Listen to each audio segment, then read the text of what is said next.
Mister Ashiq Chowdhury, আপনি আধুনিক যুগের মাফিয়া ডন। আপনার জন্ম চাঁদপুর। আপনার আত্মীয় স্বজন গুলো আপনাকে মাফিয়া ডন হইতে সহায়তা করেছে।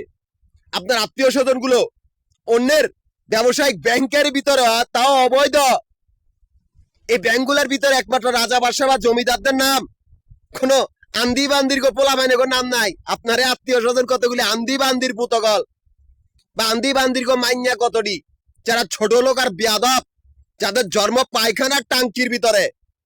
এই কুকুরগুলার আমি কোনো অস্তিত্ব আর কর্তৃত্ব রাখি নাই, বন্ধ করে দিয়েছি। এই কুকুরগুলা ব্যাংকের ভিতরে ধর্ম ব্যবসায় বা নিকৃষ্টতম হাইজাকার বা অজ্ঞান পার্টি, এই আশিক চৌধুরী আত্মীয় স্বজন গুলা অজ্ঞান পার্টি বা হাইজাকার বা ব্যাংকের ভিতরে নিকৃষ্টতম জঙ্গি বা ডাকাত দল, এদের সর্দার আপনি আশিক চৌধুরী। তাই আপনার নামটাই বাইসে আসে, যেহেতু আপনিও ব্যাংকের এই কর্মচারী। এজন্য বলেছি আপনার আত্মীয় স্বজন গুলা কোনো অস্তিত্ব নাই, কোনো কর্তৃত্ব নাই। যেহেতু আমার ব্যবসা ব্যাংকের বাইরে, আর ব্যাংকের ভিতরে অবৈধভাবে একমাত্র মাগি থাকতে পারে। যেহেতু ব্যাংকের বাইরে দিয়া আমার ঘর গেছে গই, আমি স্বাধীন। আপনার আত্মীয় স্বজন গুলা হাতে তালি দেওয়া ছাড়া আর কোনো রাস্তা রাখি নাই। যেহেতু আমার ব্যবসা আমানত শিবির ব্যাংকের বাইরে, আমি স্বাধীন।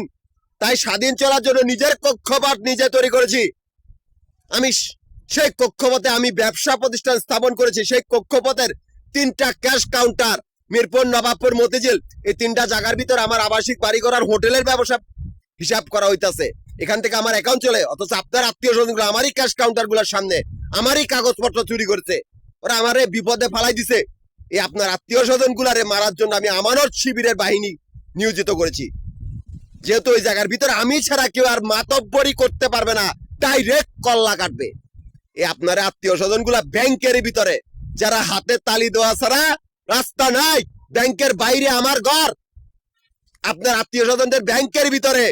যেহেতু ব্যাংকের ভিতরে অবৈধভাবে মাগি থাকতে পারে, আর আমি ব্যাংকের বাইরে। আমার নামে জাহিদুল ইসলাম, প্রকৃতিরাজ, এমনকি প্রকৃতির পথিক। আমাকে শূন্য বালি মনে করিয়া ফালাই দিয়েন না।